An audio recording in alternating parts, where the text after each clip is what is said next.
All right, so welcome to the first episode of A Journey with Christ, the podcast, one step at a time.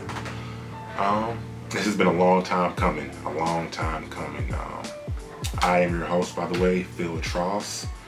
A lot of you may know me as Phil the father, Phil the husband, Phil the son, Phil the cousin, right? Phil the soldier, Phil the grumpy grouch at times. But I hope that, on this podcast, through this journey that we're going to go on, that I can identify myself as Phil, the Son of God, Phil, the follower of Jesus Christ, right? And I rehearsed that a little bit. I did, because this is important to me, right? I think as I continue to get older, I'm continuing to try to develop a deep relationship with God, to really live according to His Word. Because at least for me, I can only speak for myself, right? I found myself in this world. I turned 30 this year. I found myself in this world, and I've just been living to live, right? It seemed like there's been this emptiness inside of me. The things that used to give me passion, that used to give me hope, they weren't hitting the same, right? For me, I used to be a big video gamer, a big hooper. I'm an athlete, right? So at the end of a long day of work, being able to unwind, playing my games, right, decompressing, I wasn't hitting the same. I didn't have the same desire to even touch my PS5, right? I'm back into my fitness regime, so I am going to the gym, but I had a deep, burning desire to hoop. I love basketball so much, and that wasn't giving me joy anymore. Everything felt like a burden, whether it was coming home and spending time with my kids, spending time with my wife, loving on my wife, right? It just felt like I was going from one job to the next job. And it was crazy. It was stressful. It is stressful, right? It's unfulfilling. And I was yearning for something that I didn't quite know what it was. And no one should have to go through life like that. It's a very painful existence, right? And so, just to give you a background about me, obviously I grew up in a church. I'm from New Orleans, Louisiana. I grew up in a church. Every Sunday, my grandparents, my grandma Betty, my grandpa Philip, we go to church every Sunday. And even when I was living in Germany, living with my dad, we prayed every single morning. Me and my siblings, my two sisters and my brother, before I hopped on a school bus, we were praying Psalms 91 to the point where it's etched in the back of my brain, right? But it was just something that I did. It just was a habit, right? There was no conviction behind it, no purpose. I mean, there was a purpose, obviously, and my father was doing a tremendous job of sowing the seeds to help me have a great foundation to start off with, but I didn't have my own relationship with Christ. And it hasn't been until I became a husband and I become a father that the onus on really living a life pleasing to God, living according to His Word, and just having that peace above all peace has become truly important to me. And I want to be able to lead my sons in this world. I have 3 young boys, Jalen, Juju, and Jackson Rowe. I have 3 amazing young boys that I want to continue to mold and grow into great young men, right? I thank God every single day that He allowed me and my wife to raise these young men, because they don't belong to us, but He gave us this opportunity and this blessing to raise these 3 young men according to His Word, so that they can go forth into this world and be a blessing to others, right? I want to be a blessing to others. Throughout my entire life, I've been put in situations, or I've been in environments where people have just been such a blessing to me, right? I can remember growing up in Wiesbaden in Germany. I used to attend the youth center and the teen center after school, and having great mentors like Mr. Mike, Mr. Kevin, Mr. Avery, Mr. Aaron, Mr. Vic, Mr. Moody, they really helped to add to that foundation of what it means to give back, right? And now I just want to do more than that. I want to do more than just giving back, but I want to be able to give back with the purpose of allowing others to see the grace and mercy of God. So again, like I said before, some of you may know me as Phil, the friend, Phil, the husband, Phil, the father, but I want you all to be able to identify me as Phil, the Son of God, Phil, the follower of Christ. And this is going to be a journey, right? That's why it's called A Journey with Christ, the podcast, and one step at a time, because we all fall short. I continually fall short every single day. And the one thing that kind of keeps me up is my convictions. And I thank God for those convictions, right? my convictions pull at my heartstrings so tight and so tough that I'm like, man, was I that prideful that I couldn't say sorry, right? Was whatever was going on in that moment so strong that it caused me to have like this grand emotion of anger? Like, no, it wasn't. So I apologize often, especially to my kids and to my wife, right? I never want to be too prideful to want to be able to recognize when I'm wrong and to not act upon that, right? Because we have a roadmap on how to love, right? And that's the word. It teaches us how to raise our children, and it says to discipline our children, but with grace, right? With kindness. It doesn't say to be mean and to be aggressive, right? It doesn't say not to discipline them, but it doesn't say to be mean, to be angry, to be aggressive. And the same thing with loving my wife, right? It's such a profound phrase, but it says to love your wife like Jesus loves the church, man. And that's huge. Like, I don't know if you all can quantify that, right? I can't even, because that's so great. But every single day, I just really strive to be a better husband to my wife and to be a better father to my children. But it all starts with me developing that relationship with God and getting to know Him, so that when I find myself in situations, right, to where I'm just overwhelmed by stress, whether due to finances or whether I'm being overworked because I worked the entire year and didn't take leave, whenever I find myself in these stressful situations, in these situations where I believe there's little to no hope, I have to be able to fall back on His word and fall back on His goodness and His grace, because He has kept me every single day up to this point. And that's why it's important to also surround yourself with a village, right? I know to this day my grandparents, they pray for me and my family every day. My father, my mom, they pray for me and my family every single day. My mother-in-law, who lives right down the road, God bless her heart, but they hold us up in prayer every single day. So it's important to have a village, because it takes a village, right? And that's kind of a little bit about me. And you'll continue to learn more about me as we continue on this journey, but it's not about me. This is about developing a relationship between you and Christ. And I'm just hoping to use my experiences, my personal experiences, my situations, what I go through on a daily basis, to show you that we're all the same, right?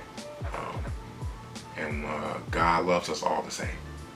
So, like I said earlier, right, this has been a long time coming.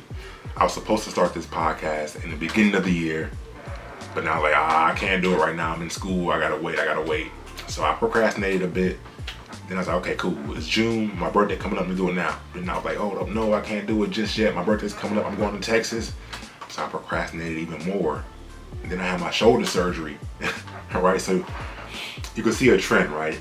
I had these grand ideas of starting this podcast, using my talents and my voice to be able to reach the masses, and I did nothing but procrastinate month after month after month, until I say, you know what, I'm gonna take this camera home, and whether it sits in my trunk or sit in my house, I'm gonna walk past it every single day, and every single day that conviction is going to build until I just put this camera on and say, here, lights, camera, action, let's go. And even now, I wouldn't say I'm kind of nervous or anxious, but it's important, right? And it's important for me to really be able to preach this gospel to you all, but just again to use my experiences. And so that's kind of where we're going to start, right? With my church, the City of Refuge Christian Church in Northern New York, we did a Bible study earlier in the year by John Bevere, and it was titled The Bait of Satan. And that's what really kickstarted my desire to want to get this podcast going, right? I do participate in leading our Bible studies with the church, but I want to use my skills and my talents to be able to reach a broader audience. God has blessed every single one of us with talents, with skills, with abilities, right? And shame on me for me to constantly sit on these abilities, sit on these skills, and not use them for God's kingdom, right? And for me, I narrowed in on podcasting. I'm a public affairs, mass communication specialist for the Army. And so in school, we're trained as broadcast journalists, as photojournalists, as videographers. And during the pandemic, like most of us, right, I started my own podcast called The Whiskey Hour. So I had skills, I had experience, and I wanted to just kind of melt all that together and see how can I use my abilities for God and for His kingdom. And so with John Bevere's The Bait of Satan podcast, it really, it kickstarted my journey of getting back into the Word, but it also just gave me a desire to want to reach out to somebody else, right? I don't know who's listening. I don't know who's going to see this, but for whoever's watching this and whoever's going to see this, I wanted to connect with you. And I wanted you to be able to see God's grace and His mercy, and to be able to feel that overwhelming peace that you can only get from knowing God. And so the offense, the Bible study was called The Bait of Satan. And it hit on offense, right? Being offended. And Lord knows, I said, that's a big one. That's a big one. I know all of us could say at least on one occasion or another that we've been offended by something, offended by someone, especially if you're married, man. Boy, I love my wife. I know she loves me. And I know I get on her nerves. But it's so easy for us to get offended by the smallest things, right? So, right, what's the next? I'm trying to see if I can give you an example. I mean, I can give you any example, right?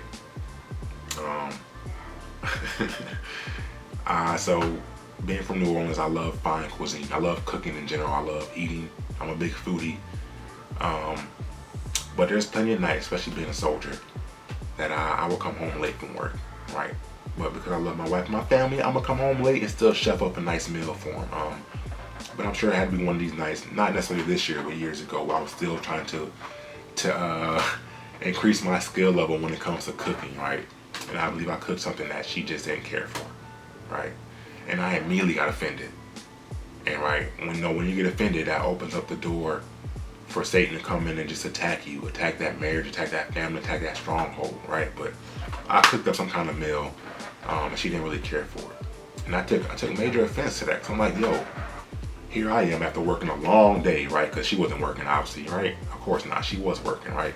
But I was being selfish, I'm thinking about myself, right?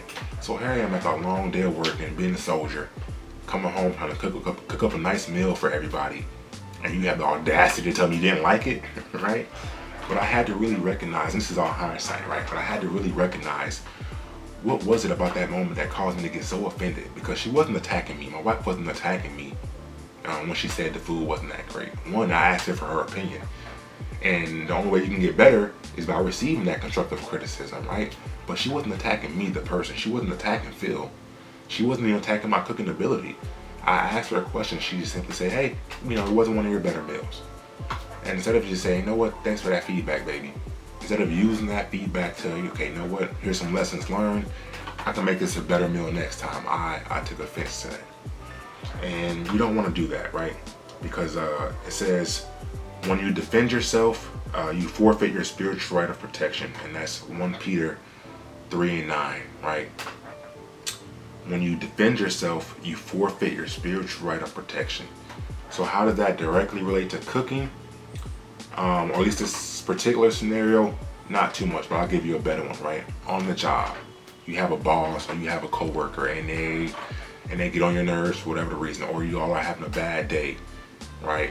Maybe you were rushing late to work because you had to drop your kids off, and you get to the office and they're just screaming at you, they're yelling at you, Phil, how could you do this? You're supposed to be on time, blah, blah, blah, blah, blah. And you have a few choices, right? You could just take it for what it is, right? Instead of responding in anger, you could take it for what it is. Hey, you know what, boss? I was late. This is why I was late. I apologize. It won't happen again, right? And you can move forward in love. Or you can sit there and respond in anger, right? You can allow the devil to seep in, and you can allow him to attack you through that situation. Because in your mind, right, you feel like he's wrong for yelling at you, or she's wrong for yelling at you. And now you want to defend yourself because now they're attacking your honor, they're attacking your integrity, they're attacking your character. And you can do that, right? But you'll just end up miserable, and you'll end up causing a negative situation to become even worse. And you never know what the ramifications of that could be. And when you do that, like the scripture said in 1 Peter 3:9, you're forfeiting your spiritual right of protection, because God has his hand on every situation, and everything happens for a reason. We may not see it all the time in that moment, but God has his special hand on that situation. And if we just lean on him and we just move through love according to his word, he's going to protect us. He's going to watch out for us. Yeah, you know what? Maybe your boss is having a rough day, and when you respond in love and kindness, it'll cause him to take a step back and allow for you all to break down those barriers, right? To have a meaningful conversation. And next thing you know, you're ministering to that person, right? Maybe they had a rough day, or they're having a rough go at it at home. And by you just responding with love, right? Responding Christ-like, it allowed for you to be able to minister to him and act on God's behalf and really introduce that person to Christ and to God, right? Which is huge. You can say when you quarrel, you create the conditions in your heart that make you a prime candidate for offense, right? So, like I was telling my son a few days ago, and I know I butchered that word, quarrel, excuse me, quarrel. I butchered that word. Don't judge me. Yeah. But I was speaking to my son a few days ago, my 5-year-old Juju. As me and my wife like to say, he has big emotions, really big emotions, but he loves hard. But he was upset. And so I said, Juju, it's okay to be upset, right? It's okay that in that moment you felt some anger or some frustration, right? But now you have a choice because you don't have to stay angry, right? Because staying angry is a choice. I can count on too many hands and feet how many times I was upset in a moment, all right? I was upset because I had to wash the dishes for the umpteenth time. That's one of my favorite situations during a white space. I shouldn't be doing it, but I use that a lot, right? But maybe I'm upset because I had to wash the dishes for the umpteenth time. It's okay to feel a sense of frustration in that moment. It's okay to feel a brief sense of whatever emotion you may be feeling, but you do not have to stay angry. You don't. Right? They say it causes, or you use more muscles to frown than you do to smile. To me, it's the same thing, right? You're making a choice, right? So have some mercy, right? And we all ask God, right? We'll say, God, I need more patience. God, help me to be kinder. God, help me to watch my tongue. God, help me to have a financial breakthrough, right? God may not answer those prayers, right? He's not going to answer that prayer with you just all of a sudden having a magnificent amount of patience or an increased amount of financial discipline, right? But what he's going to do is going to provide you with those situations for you to lean on your faith, right? So you say you want more patience? Well, God's going to provide you with an opportunity to have more patience, right? Here's the situation. Now, here's your opportunity to display that patience, right? We ask God for financial breakthrough, right? For an increase in finances, okay? Well, here's a situation where you have the opportunity to exhibit some financial discipline, right? So it's, what do we do with the choices that we have in front of us, right? We can choose to be offended. We can choose to remain angry, or we could choose to lean on God when we need that extra boost of strength, right? When we are having a stressful day and the weight of the world is on our shoulders and we just need some peace, right? We could lean on God, right? And this is going to conclude episode 1. So today was really me stepping out on faith, right?